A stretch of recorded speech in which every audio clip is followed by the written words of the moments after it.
भाई जो इतने महान साधु होते हैं, जैसे इमली बाबा आपने बताया या दूसरे बाबा, सियाराम बाबा हैं अभी जिन्होंने नर्मदा पे परिक्रमा कर वो तपस किया था, तो उस ओमकारेश्वर में ही है। तो नर्मदा उनका एक पैर खराब है, 10 रुपये ही लेते हैं वो डोनेशन में, और कुछ नहीं लेते।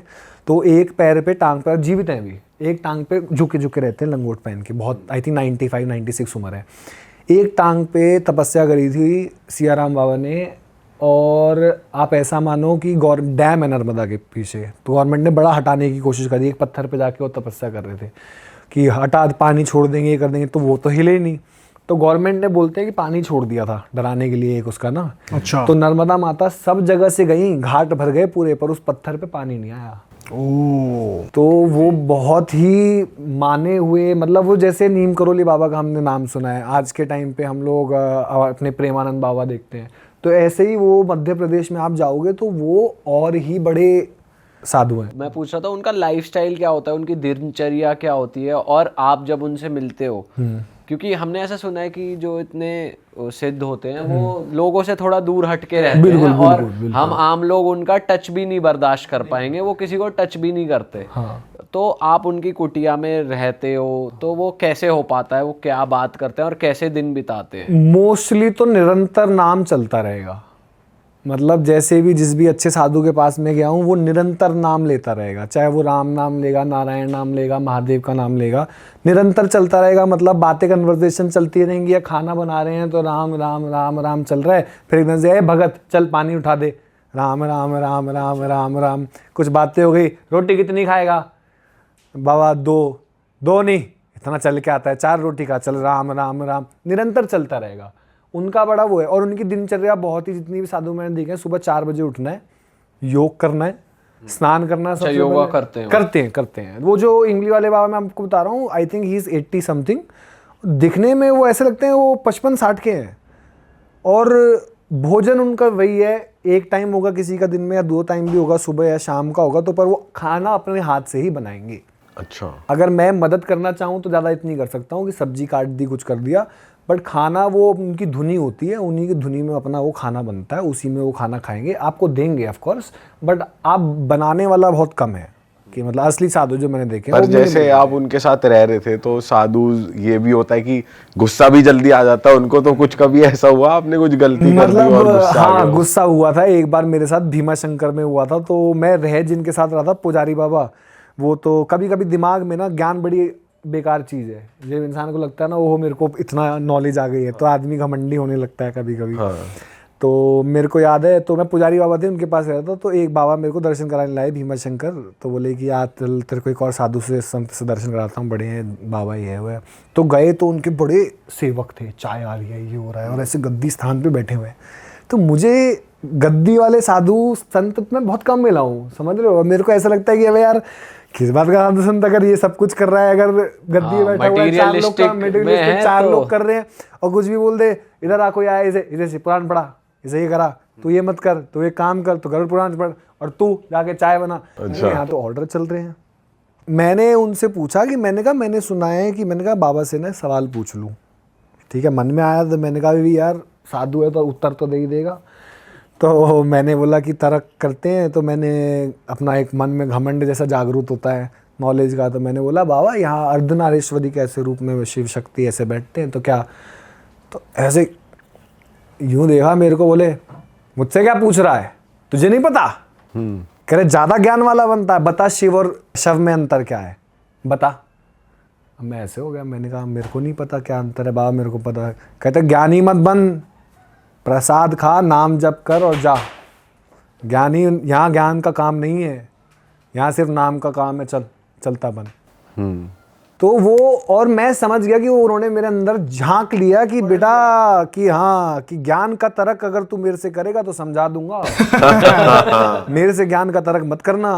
पर ये जगह ज्ञान की तर्क करने के लिए नहीं है, भगवान का नाम लेने के लिए है। ज्ञान कभी और दिन प्राप्त करियो। अभी 4 लोग बैठे हैं, सेवा चल रही है, वो चल रही है, चाय पी, भोजन कर, खाना खा और चलता बन।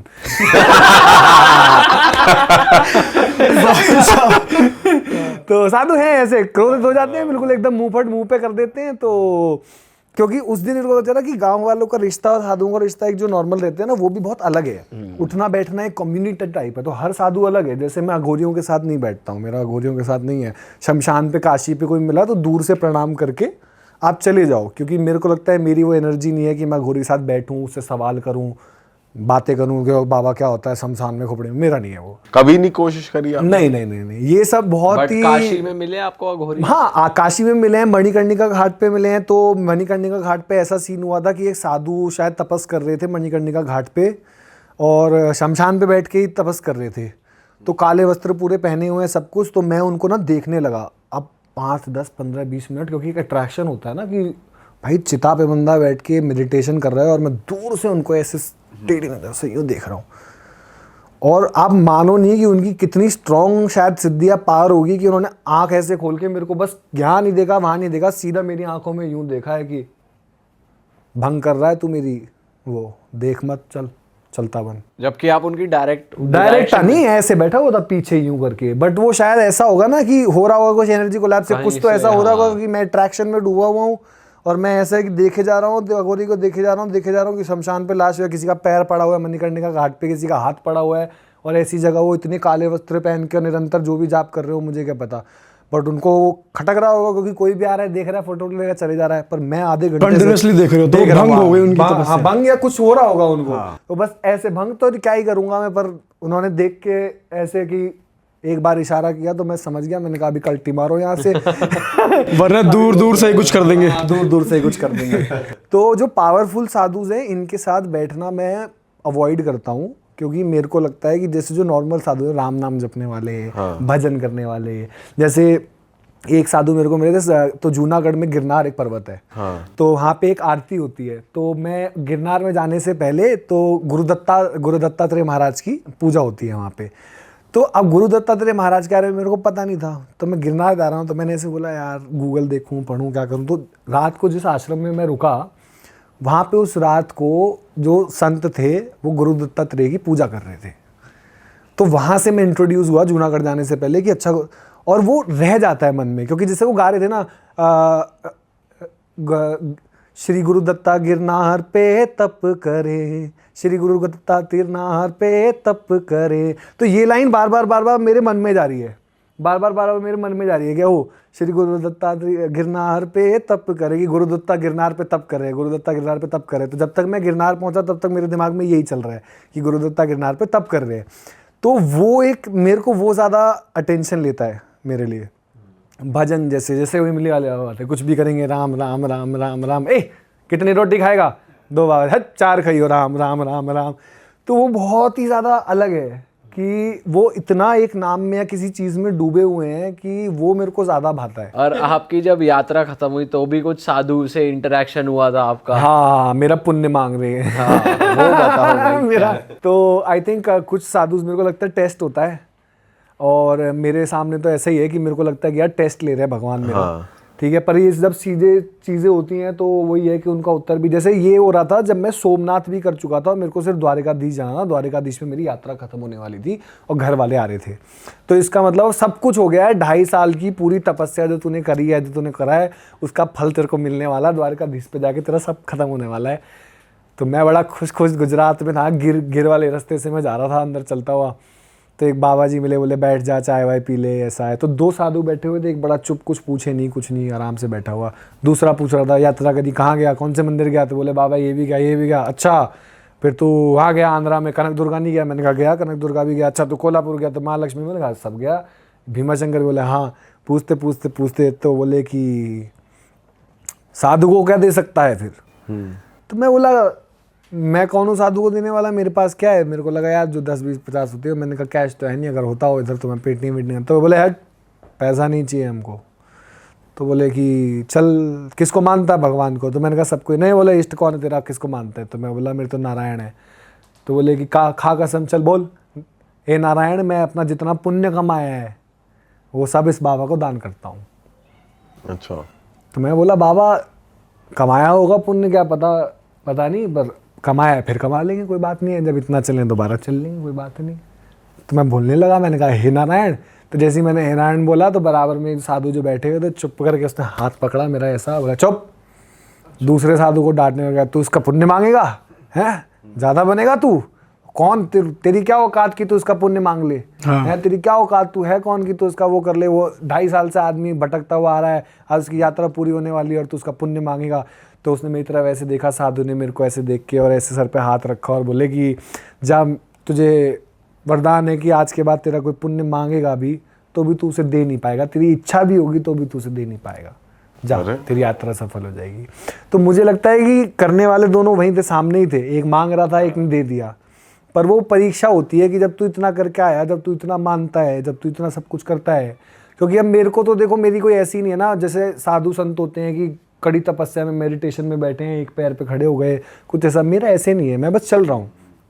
मैल भी है दिमाग में, बहुत मैल भी भरा हुआ है, ठीक है, चीज़ें भरी हुई है, पर उसको फिर काट रहे हैं, किसी नाम से काट रहे हैं, नाम से काट रहे हैं, इससे काट रहे हैं, भजन करके काट रहे हैं। इस पूरी जर्नी में आपके माइंड में नेगेटिव थॉट्स या गलत थॉट्स आते रहे, रोज ही आते थे। एक दिन शायद ऐसा होगा जिस दिन नेगेटिव थॉट नहीं आएगा, शायद ही एक दिन ऐसा होता होगा, पर नेगेटिव कॉन्टिन्यूसली चले जा रहे हैं, बट उसको मारना है। वो चलते धीरे धीरे प्योरिटीज होने लगती थी कि आज ये है, फिर रोज नई, हर दिन एक नई लड़ाई है। बट जब वो चीज़ पूरी होने वाली है तो चल, जो मेरे सोच हो गया, मेरे कर्म होता है, बुरे भी हुए वो बीच में, तो वो चल मिल जाएगा मेरे को। बट जो तू करके आया है वो तू देने वाला बनता है कि नहीं बनता है। अगर तू इतना दान, मैंने बताया था ना कि पैसे भी उसको देने की कोशिश करी, वो भी हुआ, तो दानी तो मैं बनता ही था स्टार्टिंग से, आज भी बनता हूँ, ठीक है, आज भी बनता हूँ, क्योंकि मेरे को ऐसा लगता है जब मेरा है ही नहीं कुछ तो क्या ही है, अगर मेरी जेब में है तो दे सकते हैं। तो अंदर के तर्क भी जानता है, उस टाइम घमंड तोड़ा था, इस टाइम बोला कि अब तू देने वाला बनता है तो अब तू दे के बता, पैसा क्या देगा तू, मुझे पुण्य दे के बता, जो तूने यात्रा करी है वो सारा ही तेरा ले लूं तब क्या होगा। ये भी कैडेट टेस्ट है। हाँ, ये भी कैडेट टेस्ट है। तो अब मेरे को भी ये था, मैंने कहा जब मेरे को तो पता नहीं मेरे को कौन सा रजिस्टर मिला है कि तेरे इतने पुण्य हो गए, मेरे को तो ये था जब तू इतना चल के आया तो दोबारा भी चल सकता है। और आपने किसी साधु से मंत्र की भी वो पूछा था कि मैं मंत्र कौन सा करूं, फिर उन्होंने भी एक बढ़िया बात बताई आपको। हाँ, मंत्र जैसे मैंने पूछा था, क्योंकि मेरे को कोई गुरु नहीं मिल रहा था, कुछ नहीं मिल रहा था, और एक होता ना अट्रैक्शन हो जाता है गुरु से, जैसे प्रेमानंद बाबा से बहुत लोगों को होता है, मेरा भी होता है, किसी का धीरेन्द्र शास्त्री से होता है, जगत गुरु से होता है किसी का। तो बट ये है कि हाँ, आकर्षण मेरा हमेशा रहा है, पर ये है कि जो होता ना कि यही मेरे गुरु हैं, ये इनके ऊपर नहीं है कुछ, यही है सब, तो वो अभी तक मेरा नहीं हो पाया था। और एक साधु ऐसे ही मेरे को मिले थे, तो बात करने लगे ऐसे, तो वो भी मतलब सेवा वेवा से उनका आश्रम में रुका था, बड़े खुश हुए थे मेरे से कि अच्छा क्या है ये। तो बोले कि मैं बैठा हुआ था ऐसे उदास, बोले क्या सोच रहा है, मैंने कहा कुछ नहीं। तो बोले बता क्या सोच रहा है। तो बोला बाबा मुझे कोई मंत्र दो ना ऐसा कि मैं जाप वाप करूँ और मेरा हो जाए ना, सिद्धि हो जाए मेरी। बोले कोई मंत्र नहीं मिलेगा तेरे को। तो बोले तेरे को मैं को भी नहीं दूंगा, तेरे को डायरेक्शन दूंगा।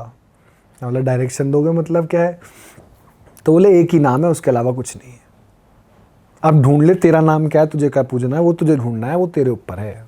बट नाम ही कि तुझे मंत्र सिद्ध नहीं करना, तुझे नाम सिद्ध करना है। कि बोले बोला क्यों है ऐसा। तो बोले गांठ होती है बेटा, तांत्रिक अघोरी ये सब अलग लोग होते हैं, ये लोग कुछ करके फिर कुछ और करना चाहते हैं, एलिवेशन होता है हर किसी का। तेरी जीवन क्रिया जो तू जीवन जीता है वो और साधु में आसमान ज़मीन का फ़र्क है। जैसे मैंने रिस्पॉन्सिबिलिटी वाली बात करी, नहीं थी तो मैं चल पाया, बट आज भी इतनी रिस्पॉन्सिबिलिटी है ना कि छोड़ के साधु नहीं बन सकता।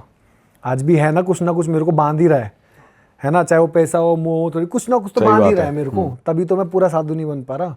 तो ऐसे ही उनका है। तो उन्होंने बोला कि ये मंत्र तेरा काम नहीं है, जपना और ये करना और सिद्धि, तेरा काम है निरंतर एक नाम जपना। अब तेरे लिए वो नाम कौन सा है वो तुझे ढूंढना है।